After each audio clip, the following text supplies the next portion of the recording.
What if hip-hop never existed? Do you think there'd be as many heads screaming out, stop snitching? What if Adam and Eve ain't eat the fruit? You think we'd be able to see the truth? Or what if Albert Einstein ain't think of the nuke? Or Smith & Wesson ain't teach us to shoot? You think there'd be as many plays out there if there was no boost? Matter of fact, what if white man hung off a noose? Would it still be cool to say nigga? Or maybe we would make sick figures? Or would we wanna be crackers? And all the whites would be rappers? What if Martin Luther King survived? You think the New Orleans flood would've caused him to drop and die? I wonder what if and see what is. Stand back from the picture and ask yourself why. What if life wasn't all you thought? What if everything you knew was gone? What if we switched to rights and wrongs? You think you'd change your route to the road we on? What if life wasn't all you thought? What if everything you knew was gone? What if we switched to rights and wrongs? You think you'd change your route to the road we on? If Christopher Wallace never got murked, how much money would Sean Carter be worth? What if Tupac never got hit with the flame? Would the game still have change filled with these lames? What if Jabari wasn't speeding down the street? What if the bullet Malcolm sent never hit Zeke? A black guy dropped off at the house instead of the stop? Or Ali never got bopped by the cops? What if the little homie EZ didn't die? Stand back from the picture and ask yourself why. What if life wasn't all you thought? What if everything you knew was gone? What if we switched to rights and wrongs? You think you'd change your route to the road we on? What if life wasn't all you thought? What if everything you knew was gone? What if we switched to rights and wrongs? You think you'd change your route to the road we on? What if? What if?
welcome to the Fourth Branch program.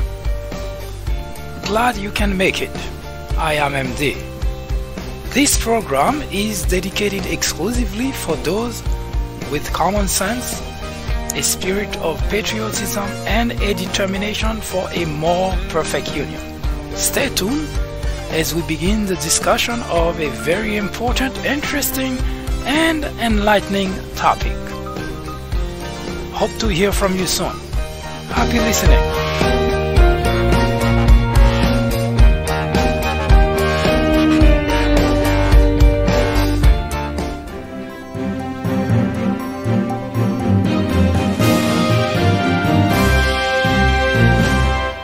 Hello everyone, I am MD and this is the Fourth Branch program. Welcome. It is a foolish and even dangerous endeavor trying to educate fools. The risk of not trying, however, is much greater, not only for this generation, but for many future generations. You see, I mentioned here in this program many times that America is in crisis. It has been for several decades now. But the past 2 years, we have seen an acceleration in the erosion of our democracy and the decline of what were once the values we've held deeply. It is not the fault of just one individual. It is not a scenario which started with the presidency of Donald Trump. With the complicity of the Republican legislators and elected officials who are more concerned about their political career over the loyalty to the country, and organizations such as Fox, which are more interested in filling their coffers, even to the detriment of the country. Future generations may not have much of a country to be proud of. Today, as we discuss various topics to illustrate what has been contributed to the erosion of our democracy, we will continue with race relations. We will also debate this new topic that's been considered in the Republican circle as a joke, the Green New Deal. We will also present to you the opportunity to demand the impeachment of Donald Trump, as well as to consider firing your Republican representative. Now, those are not mere words just for the sake of asking. We will present some example as to why it is necessary as a patriot to decide whether you want to continue to support a political party, to support an individual, instead of defending the nation we have all cherished for centuries. We will come back to discuss how costly it is to be ignorant in the era of Donald Trump. In 1996, a small network by the name of Fox News was launched with just 17 million viewers. Today, with over 100 million people watching regularly, Fox has become the greatest threat to our democracy, constantly bombarding the airwaves with false information, distortion of facts, and outright lies presented to its audience as news. Fox has created an army of blissful ignorance. According to a survey, 82% of Fox viewers are ignorant of facts and the truth. To keep millions of people in ignorance not only prevents democracy from flourishing, but it also clears the path to authoritarianism, to dictatorship. Martin Luther King Jr. said, "Nothing in all the world is more dangerous than sincere ignorance and conscientious stupidity." Let me finish by saying that democracy cannot survive in an environment where truth and facts do not matter. At Fox, truth and facts do not matter. Indeed, democracy in America is in jeopardy. It is a crisis the country can no longer ignore.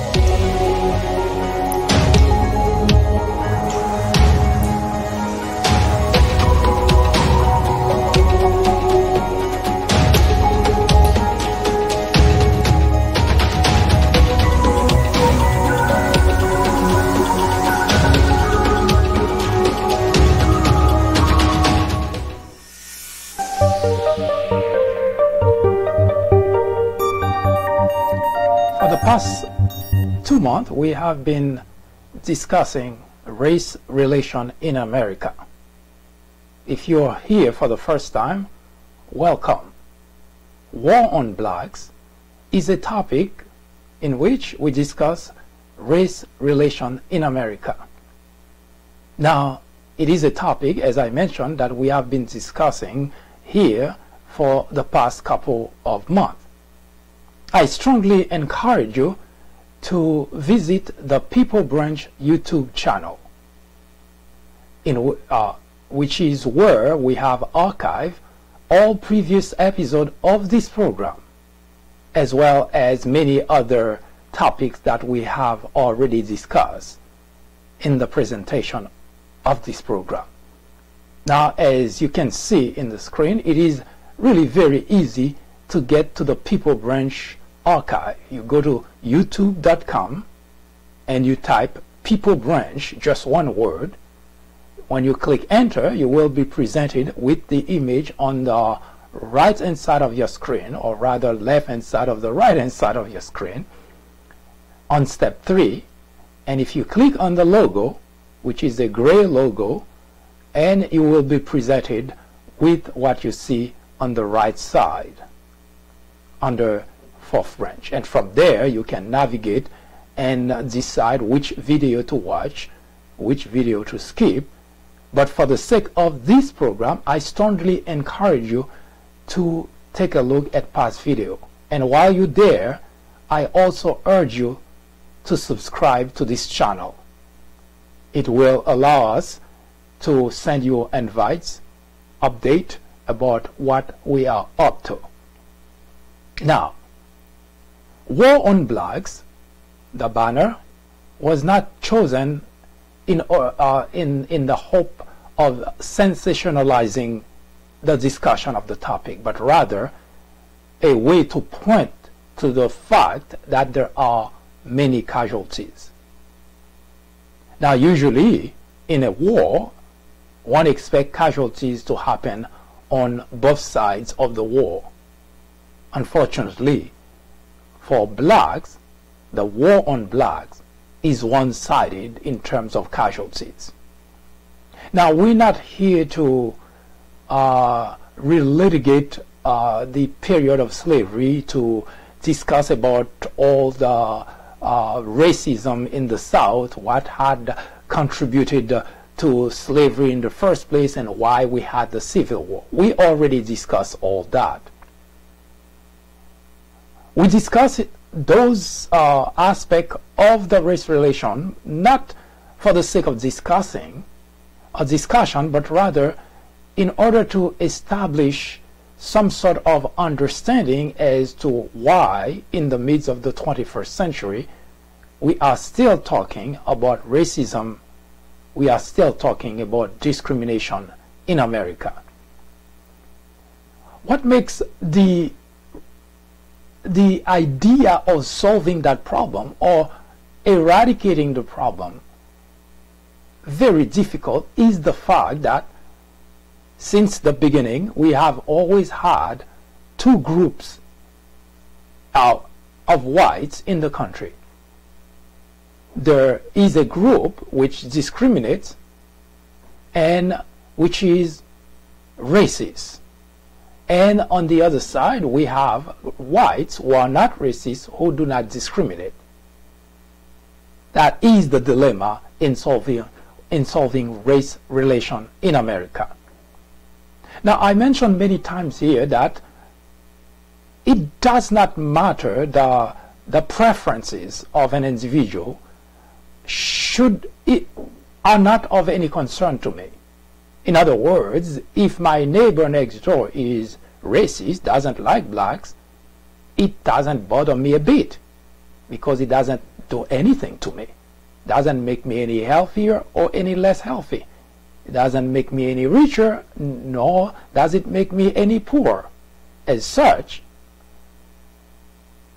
the preferences that someone has in regards to another individual are not of any concern to me.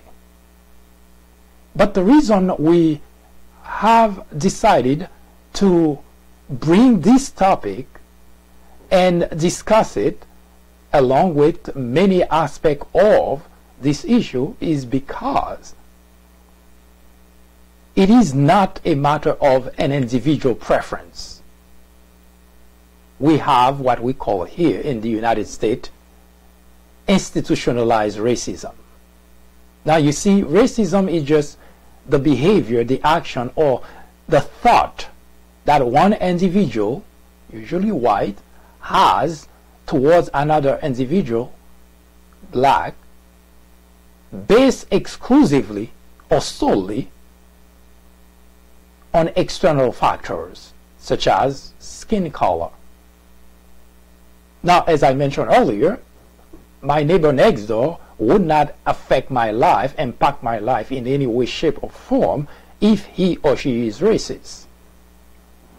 But institutionalized racism, which is what is of concern to us here at the fourth branch, is a system which nurtures, condones, or even promotes racist behavior, actions, and languages. The past couple of days, we have showed you images of police, of cops, of law enforcement abusing their post, abusing their authority, especially, almost exclusively when it comes to blacks. We have given you a few examples of such, and as we continue the conversation about race relation in America, we will continue to bring those examples forth, not just for the sake of bringing them, because the ultimate objective, the purpose of this conversation is not just for the sake of having a conversation, but rather our hope is to eradicate the institutionalization of racism in America. It is a major problem. It has been. We mentioned many times already here that slavery ended officially since 1865 with the Emancipation Act by Abraham Lincoln. Now, you would expect that after such a big move, after such a huge victory by the administration of Abraham Lincoln,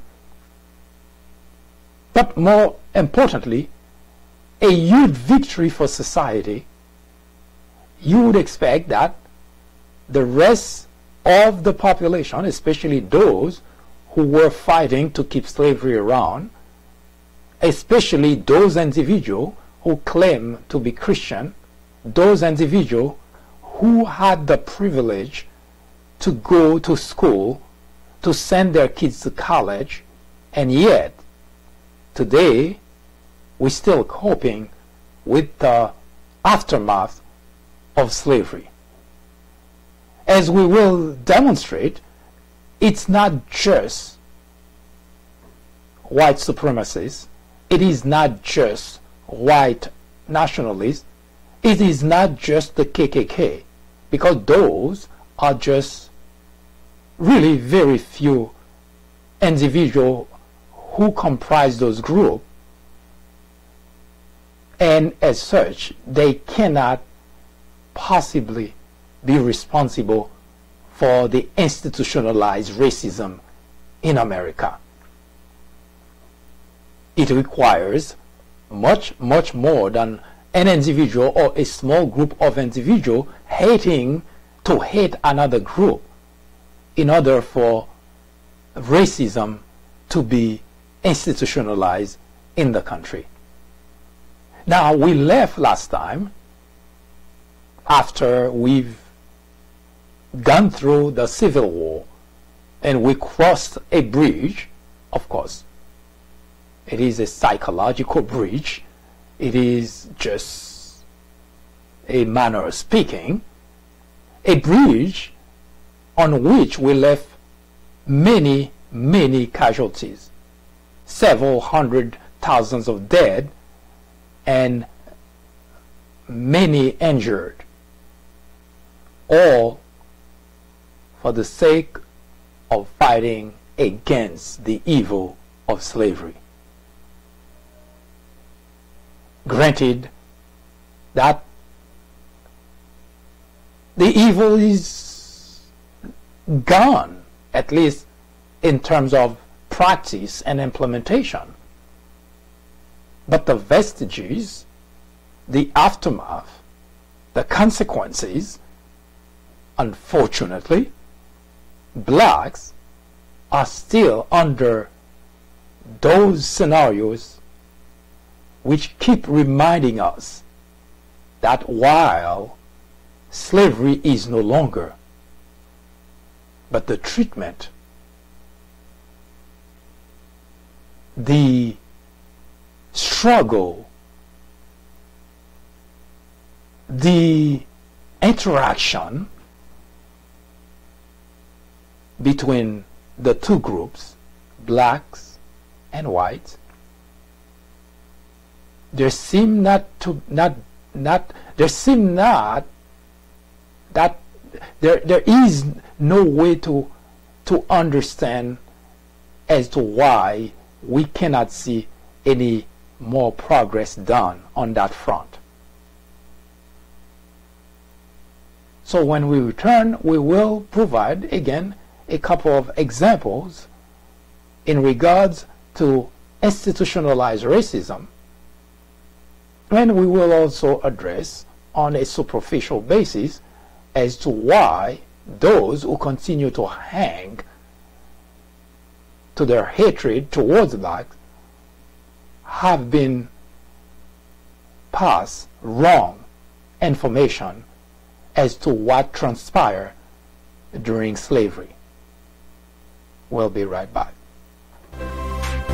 Hi, I am MD, host of the Fourth Branch program. War on Blacks is a topic added to the Fourth Branch programming in order to discuss the intricacies, the complexities of race relation in America. The goal is threefold. 1. To bring attention to the various forms of prejudice, discrimination, and racism in the country. 2. To expose the undeniable presence of such in every aspect of life and every corner of our society. 3. To extricate us all from the ignorance, the indifference, or the complicity. The ultimate objective is to make the discussions of those issues, racism, prejudice, discrimination, a normal part of our lives. Then, and only then, will we as a society be able to eradicate the problem. Martin Luther King Jr. said, "Nothing in all the world is more dangerous than sincere ignorance and conscientious stupidity." Abraham Joshua Heschel exclaimed, "Racism is man's gravest threat to man, the maximum of hatred for the minimum of reason. Join me in the journey to restore equality. Or would you please get out of the way? Thank you.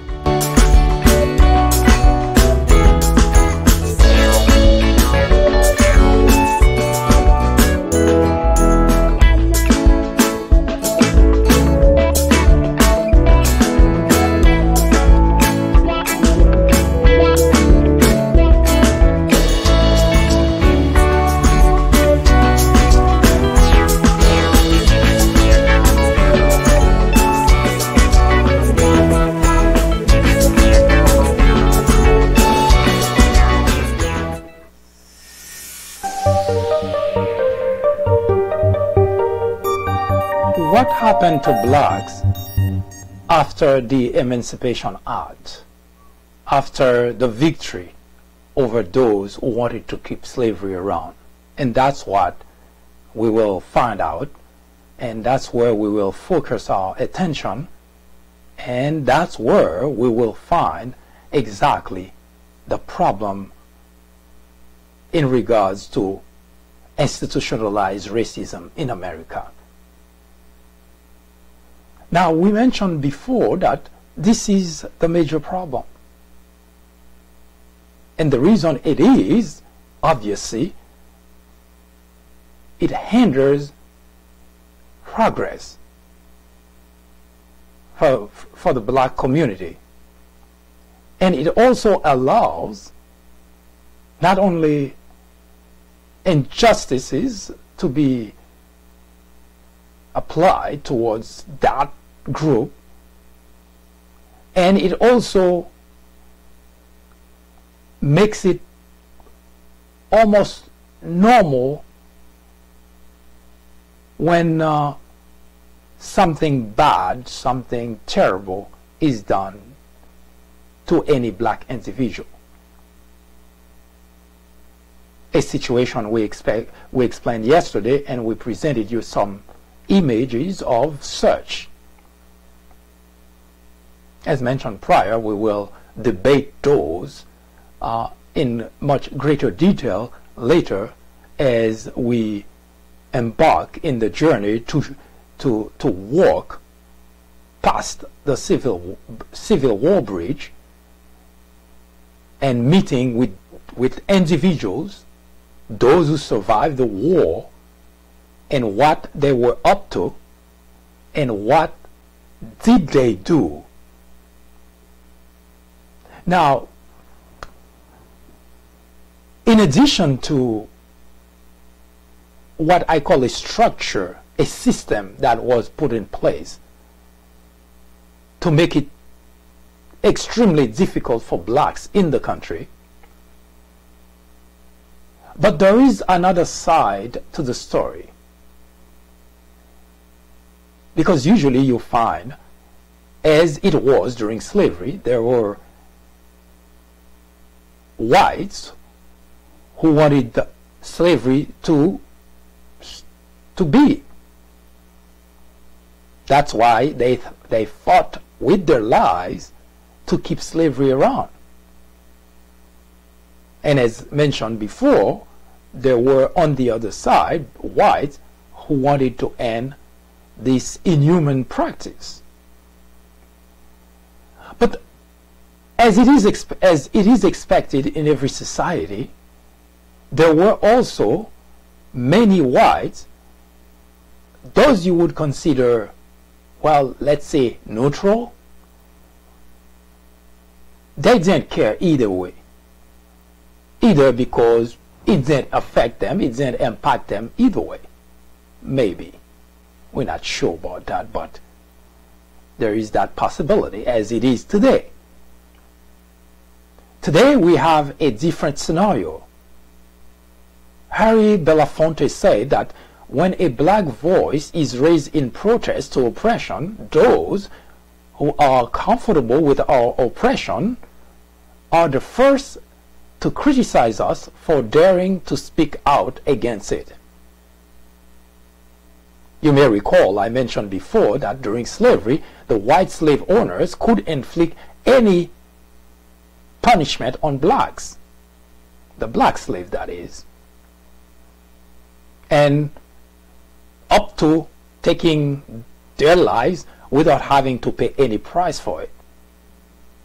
And there was absolutely no one who could dare, at least not the blacks, who could dare speak out against that. Now there were whites, some actually paid with their lives as well to defend blacks, to go against those who were subjecting blacks to those type of treatment. Today, again, we have a similar scenario. We have several different groups. Although I mentioned that I always divide the group into two major groups. There are the whites who are racist and who discriminate. And there are those who are not racist who do not discriminate. But against that second group, you have a number of whites who just couldn't care less. They're not racist, but they couldn't care what happened to blacks either, because it doesn't affect them anyway. So whether something bad happened to blacks or not, totally irrelevant. Those are called the silent voice. And it is not any different than those who actually are doing evil. If you see something wrong happen, someone doing something wrong to your neighbor, usually most people, even instinctively, you tend to react against the individual perpetrating the wrongdoing. But unfortunately, when it comes to blacks, those who do not go out of their way to discriminate, those who do not care either way, they also just stay away, don't care what happened to a black individual. The question is, are they any better than those who actually perpetrate the wrongdoing? Those who are silent in the presence of wrongdoing, are they innocent? Now, in order to understand the dynamic of what we call institutionalized racism, we also have to understand the behavior of those who decide to do or not to do something, or do nothing. It was similar predicament during the slavery. You have those who wanted slavery around and those who did not. But there were also many who simply couldn't care either way. And today, we see a similar behavior, similar pattern of behavior among those who impact black lives. You have those who are racist, who discriminate, the bigots. And you have those who are not racist, who do not discriminate. And we have also the group that, well, simply silent and couldn't care less as to whether blacks are discriminated against or not, because, well, they don't, and they don't care. And that group also contribute to a certain extent in the perpetuation of the institutionalized racism in America, and we will demonstrate that in another episode of this discussion.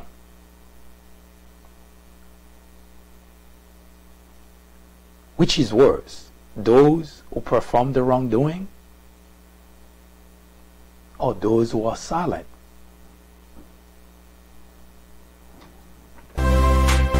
Hi, I am MD, host of the Fourth Branch program. War on Blacks is a topic added to the Fourth Branch programming in order to discuss the intricacies, the complexities of race relation in America. The goal is threefold. 1. To bring attention to the various forms of prejudice, discrimination, and racism in the country. 2. To expose the undeniable presence of such in every aspect of life and every corner of our society. 3. To extricate us all from the ignorance, the indifference, or the complicity.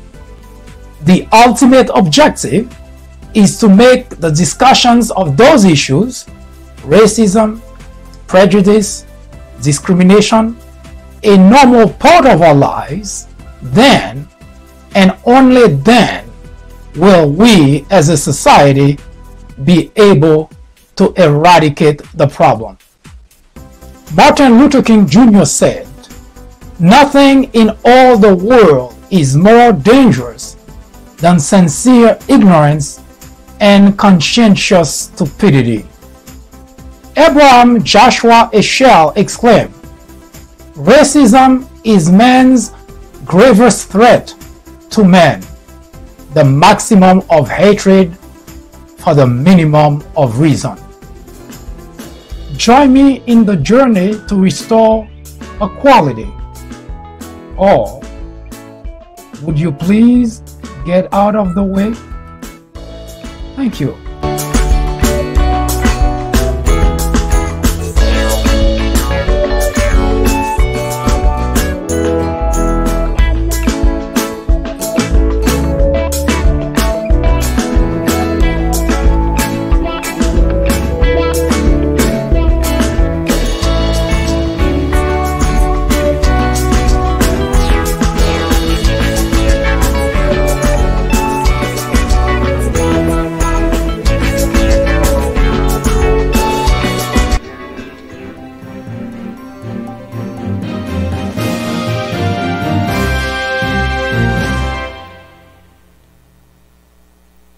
We will continue the conversation today and talk about the second topic for the day, which is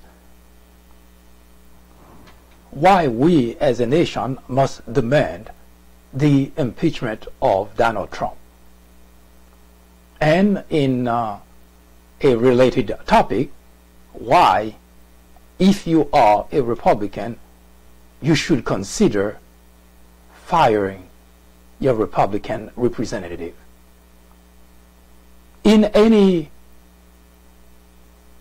environment, employment environment that is, an individual is hired to do a job, and that individual will have that job as long as he or she continues to perform continue to perform properly, continue to perform the job for which he or she was hired for.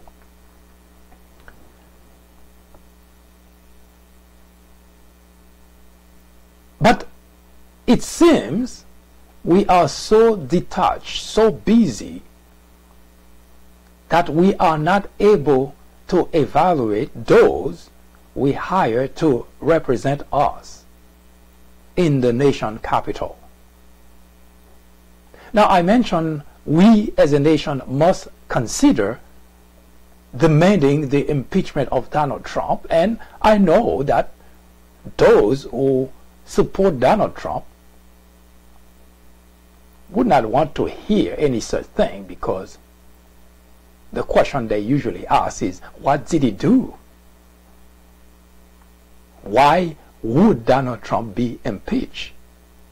Now, I mentioned before that the impeachment idea is a process which provides the legislative branch, Congress, to bring charges against a government official. Now, Donald Trump is a government official. I don't know how many people in the country who can affirm that they believe Donald Trump is innocent. It is beyond logic for anyone, even if you never went to school, for you not to be able to grasp the simple concept that you have an individual who not only had surrounded himself with a number of individuals, and most of those individuals are already in trouble for either having done something wrong in relation to a very serious problem, which is that the Trump campaign, so far, nobody has put his fingers on Trump. And that's what most Trump supporters seem to cling to in order to say that Trump has done nothing wrong. In a conversation with one Trump supporter, I asked the question. It's a very simple question. You don't need a college degree to understand it. If you have a spouse and you have that many individuals around your spouse telling you that your spouse has been cheating on you, would you wait to catch your spouse in order to believe that's the case? Now, I know it's not difficult to grasp that concept. Your friends, your neighbors, acquaintances, her colleagues at work, everybody is saying either they had some sort of relationship with your spouse or they know someone who has. And the question would be, how much you want to wait until you catch your spouse in order for you to decide that there is something that needs to be done? Or rather yet, let me put it in terms of Trump. Would you believe that your spouse is innocent of all those accusations? Maybe, maybe not. But regardless, I am certain there is no man on the face of this planet who would not, or woman, would not do due diligence to find out whether it's true or not. It doesn't matter how much you trust your spouse, because we're not talking about one individual. We're talking about no matter where you turn, your neighbors are telling you the same. Your wife's, your acquaintances or your acquaintances telling you, family members telling you, colleagues at work telling you that your wife, your spouse, or your husband are involved in some extramarital affairs. Now, so far, all you have is that people around that individual, your spouse, telling you that's the case. Now, nobody is demanding anyone to believe that's the case. But would you not do due diligence to find out whether it's the case or not? Of course you would, because it would be that important to you to make certain that it is not the case. Would you not? Of course. No matter how much you try to spin the idea, that's the exact same, well, that's a similar predicament we have with Donald Trump. That everybody around him has done wrong. Unless Donald Trump is sent, he was never affected by none of those individuals. But we know that's not the case, because all those individuals had also one thing in common: they all served Donald Trump. They all did whatever they did, not for their own sake, but for the sake of Donald Trump. So you don't have to be a genius. You don't have to have a college degree to understand this simple concept that it is logical at this point to believe that there is something that's not right that smell fishy about Donald Trump. Now, as the example of your spouse, you may simply find out that your spouse is such a friendly individual that everyone's seen her or him with other people and assume that he or she is having an affair. Possible? But there is no way to know or to find that out unless you do due diligence and investigate that. And that's the purpose of investigation.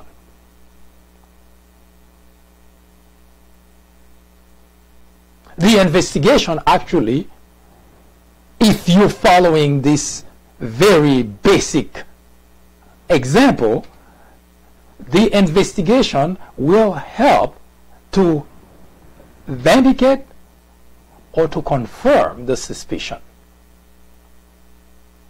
To reject or to confirm the suspicion. Meaning that after you do your due diligence, you may find out that, well, there was nothing to it, to all those rumors, all those allegations that you've been hearing. Or you may find out that it was true.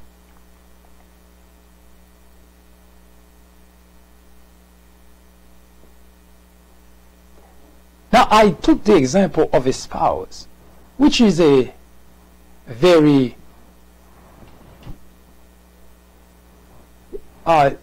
not useless, but it's not an important example. But it's to help understand something which is even more important. The United States of America is our country. And we cannot prefer an individual over the country. Because way after Donald Trump is gone, our kids, our grandkids, future generation will be left, will inherit whatever is left. And to allow one individual to destroy that is unconscionable.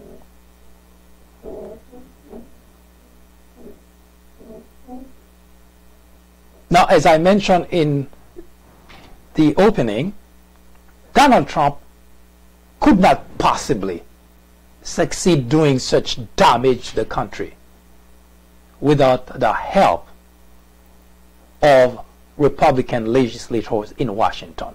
And that's what is even more dangerous, and that makes the crisis even worse than it should have been.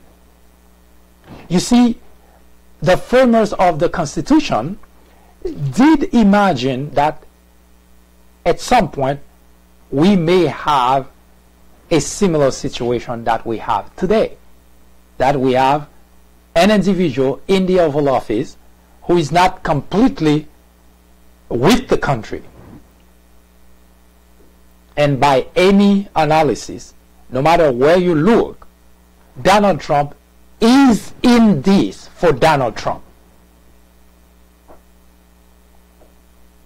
Even a blind man can see that. He attacks everyone which can hold him accountable. He attacks the Justice Department. He attacked the intelligence agencies. He attacks the media.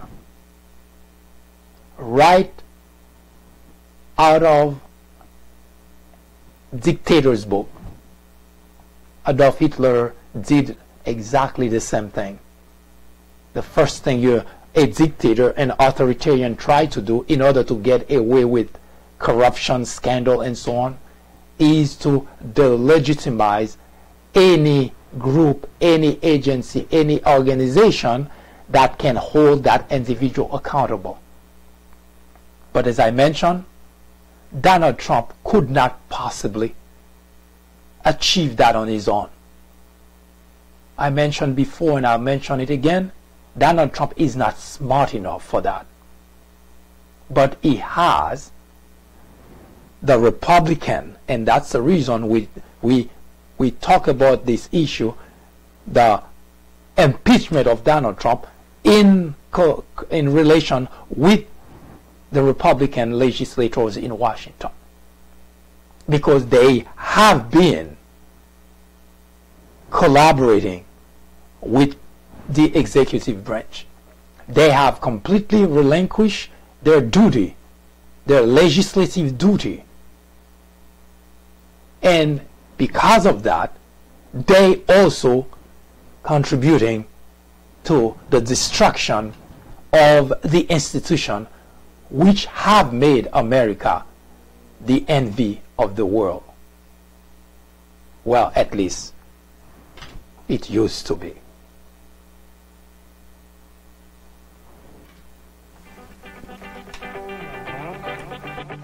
Donald Trump is wrong to call the media the enemy of the people. Throughout history, dictators, authoritarians have always tried to delegitimize the media in order to get away with corruption, scandal, and yes, even abuse. Adolf Hitler did exactly the same thing in 1933, accusing the media of fabrication. Journalists are not in the business of fairness. Our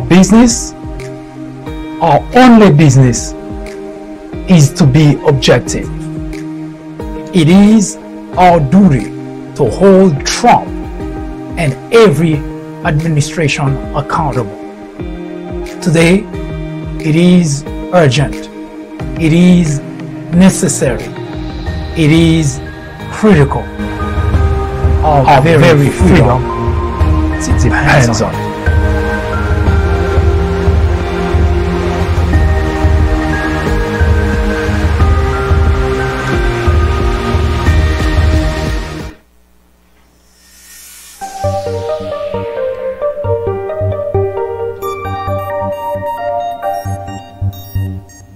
You see, the framers of the Constitution, as I mentioned earlier, could easily anticipate a situation, the predicament we're in today, in which we have an individual who is a rogue agent, someone who simply doesn't care about the country. In the case of Donald Trump, of course, someone who has collaborated with our enemy.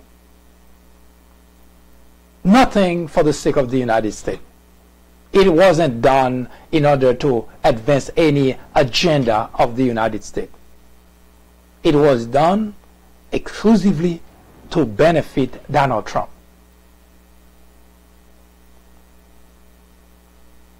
But because the legislative branch has either relinquished its duty, its legislative duty, or you have members of the legislative branch, Republican members that is, who have gone out of their way in order to help Donald Trump, whatever their logic is, whatever they have in mind. We will find out, I'm sure, but as it stands today, they have actively participated in helping Donald Trump destroy the institution which have safeguarded our country for several decades, for many decades now. Now, let's meet an individual, Devin Nunes. It is a name that you should recognize.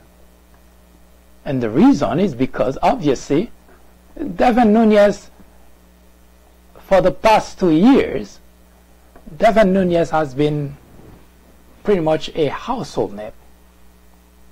Now, Republicans have made a mockery out of the United States of America.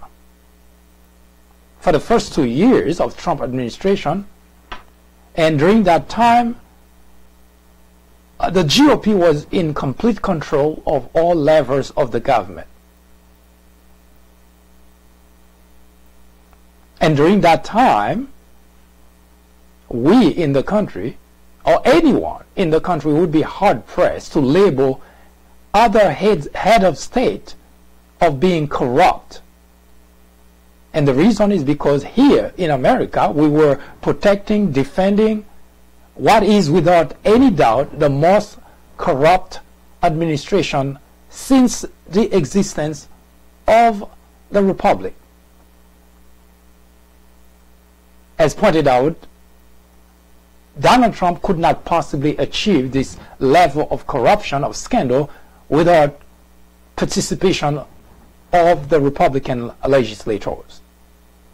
As such, I decided to give you a view of what exactly happened during this administration. There are 3 groups of people, Republican, in Washington. The first group comprises members who did not participate in Donald Trump corruption. But unfortunately, they were silent and they would not call out their colleagues because they were fearful of reprisal. But it's not really the reason that they stay silent, but rather because they want to curry favor when needed. So as such, they did not get involved. They simply stay out of the way and they let the others destroy the country they too took an oath to protect. In other words, that group was not part of the problem, but by association, by being a member of the legislative branch, they could not possibly wash their hands and say they just did not have anything to do with it.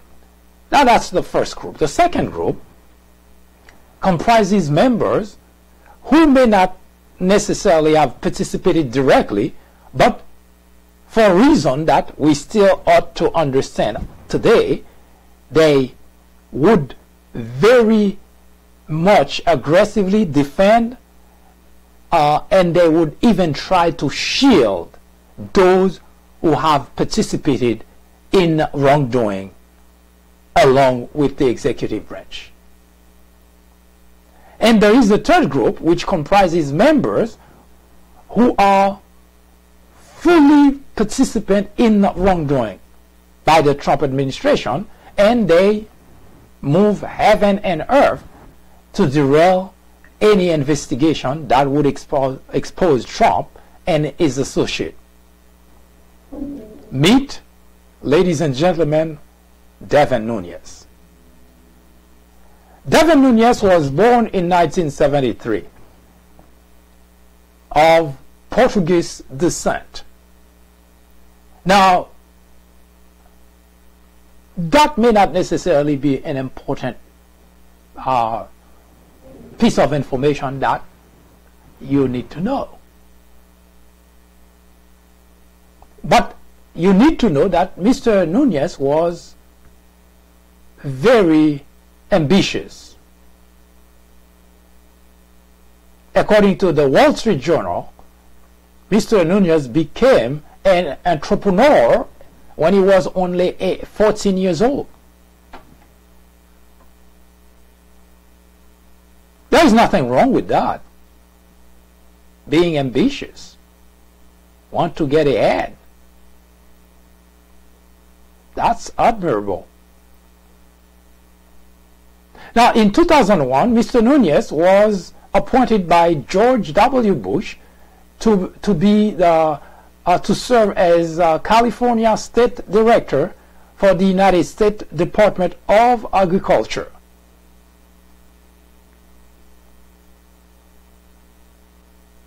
Now, that's kind of give you a sense as to what Mr. Nunez is all about.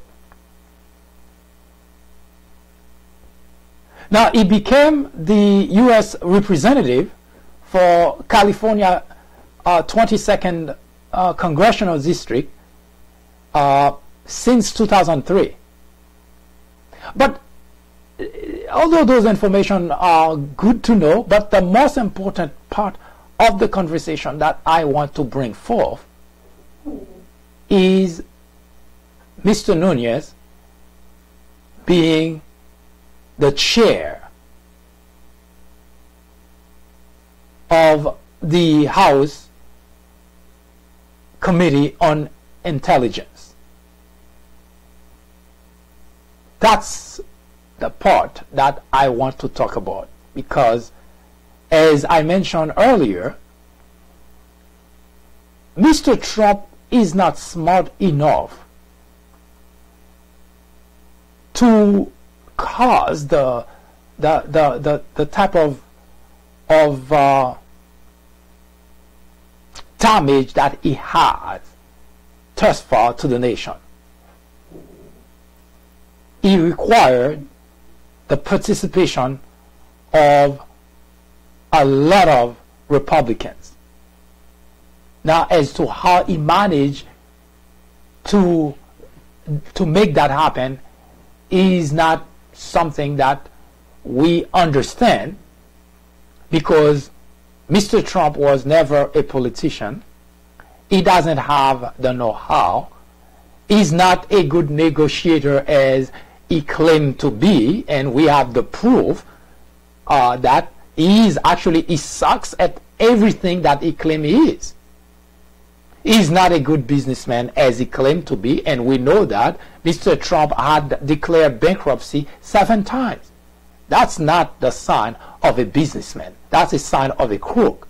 Someone who every time he fell, the way to get out of that predicament is to declare bankruptcy. That's not a smart businessman.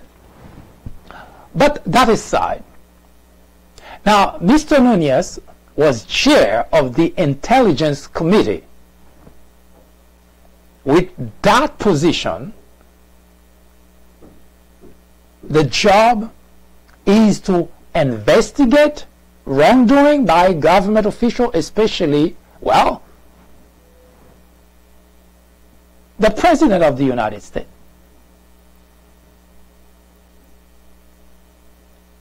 But instead of doing that, we're not talking about just a member of the Intelligence Committee. We're talking about the chair of the Intelligence Committee. Now, he is that gentleman who doesn't have any decency, who doesn't have any loyalty to the country, who uses the taxpayers' money to do nothing on behalf of the taxpayers. Because covering up for the president is not a taxpayer's job. He's not doing the taxpayer's job, that is. It serves the purpose of helping Mr. Nunez, because in return, of course, he expects to get something from Donald Trump. Now, it is one thing to watch someone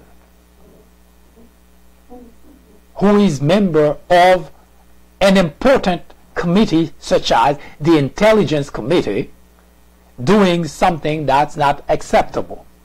But it is mind-boggling that the chair, the person at the top, the person responsible to keep the integrity of that committee, to preserve the integrity of that committee, and to hold the executive branch accountable. Now, he is that person doing just the opposite. He got caught many times doing that. Now, I started with Devin Nunes because earlier I read a tweet by Devin Nunes, and that tweet attracted my attention. Now, I'm going to just paraphrase what the tweet said because I don't have the tweet in front of me. But the tweet says something to the effect that after Mr. Nunes watched McCabe giving interviews about his new book that he just put out, Mr. Nunes suggested that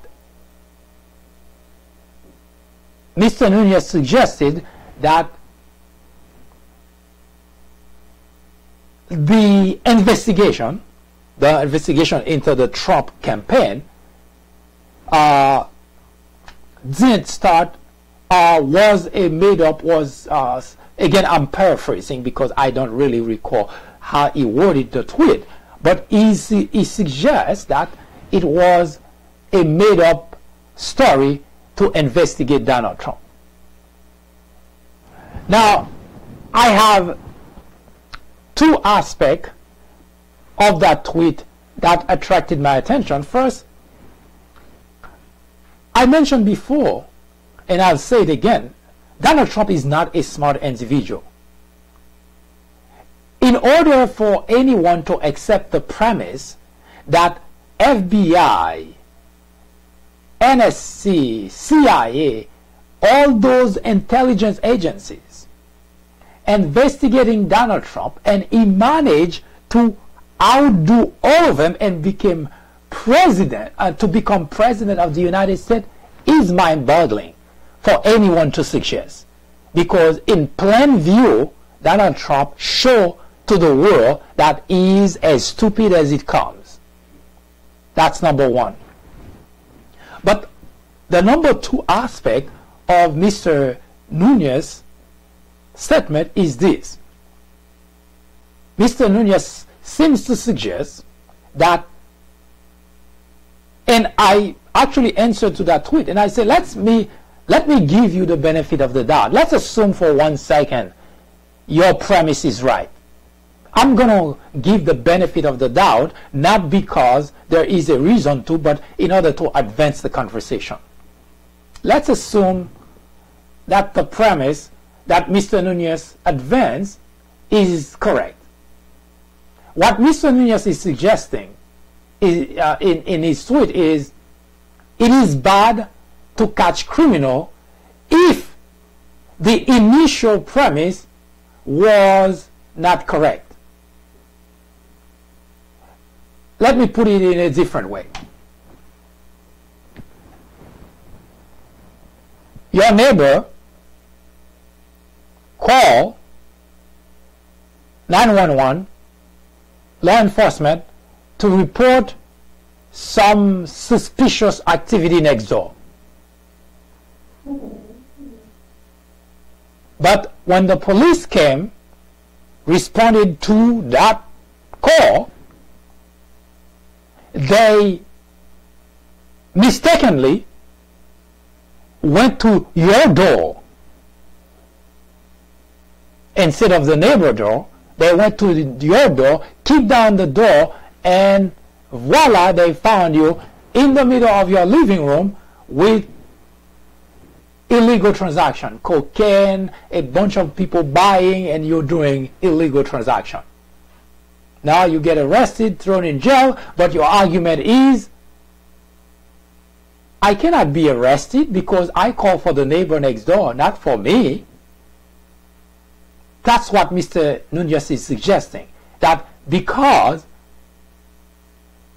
the original idea was wrong, again, I'm not suggesting, I'm not here suggesting it was wrong. I'm just going along with the premise that Mr. Nunes provided. So his premise is, you call for the neighbor to investigate the neighbor Maybe because the neighbor is a competitor and you want the police to get rid of the neighbor. Maybe that's the reason you call. But mistakenly, the police knocked down your door and found you with cash and transaction of illegal activity, and you get arrested along with everybody else. And your defense in court is, well, the police should not have arrested me because I called for somebody next door.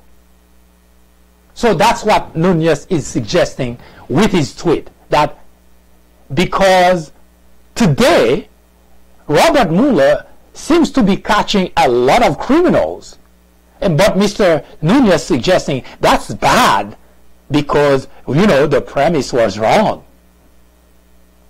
So even that tells me that Mr. Nunez is not even smart enough to have been chair of the Intelligence Committee.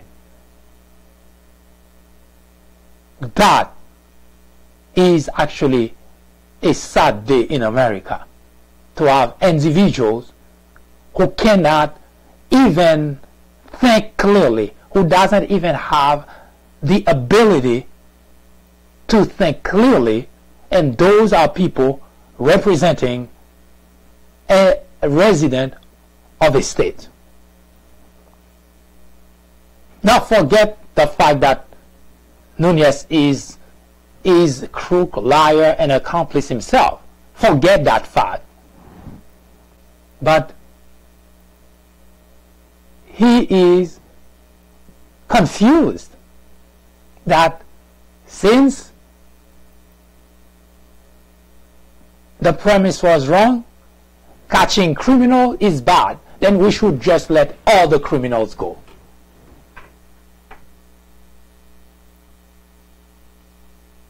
That's why I again bring forth the statement I mentioned before. You should consider getting rid of your Republican representative, because they're not worth holding on to, they're not worth keeping, because they are destroying the country we have all cherished. Ignorance, they say, is the biggest threat to any democracy. Indeed, it is. Plato, a Greek philosopher born in 427 BC, said that ignorance is the root and stem of all evil. Today, members in the Republican Party wear ignorance as a badge of honor, while the rest of the country watch powerless the destruction of a country which was once the envy of the world. The media is the enemy of the country, said Donald Trump. The Democrat legislators are obstructionists for not going along with everything the president wants. The Department of Justice is biased for investigating corruption in the Trump administration. This is the United States of America. Any question?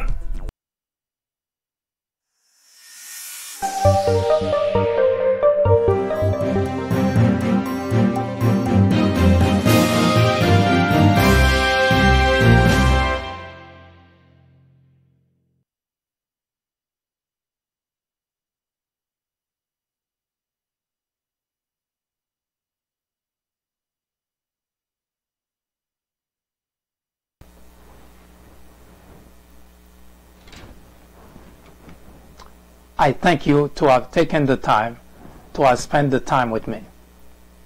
If you have any question, suggestion, comment, criticism, please do not hesitate to contact us. Should you have a topic you would like us to discuss, forward the information to us. We will research it, we will investigate it, and we will debate it here.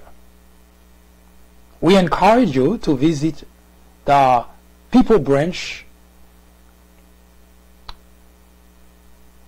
YouTube channel to take a look at past videos and to subscribe to our channel in order to receive invites, in order to receive updates. That's the People Branch YouTube channel. I hope you have a wonderful afternoon and see you next time.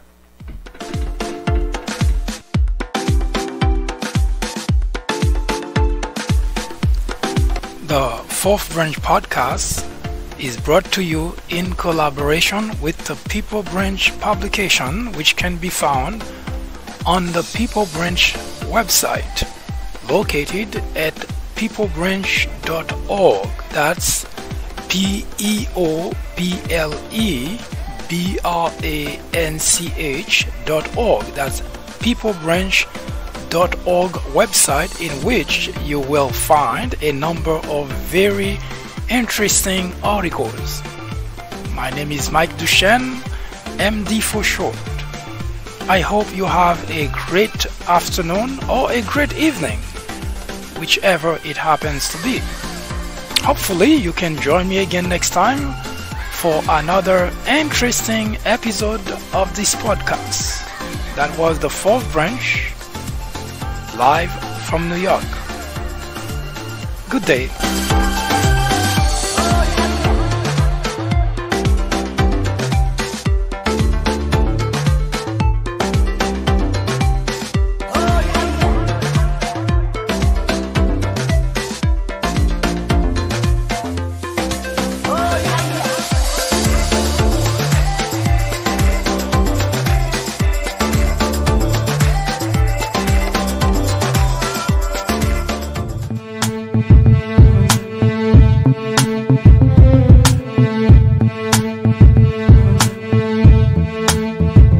What if hip-hop never existed? Question. Do you think there'd be as many heads screaming out, stop snitching? What if Adam and Eve ain't eat the fruit? You think we'd be able to see the truth?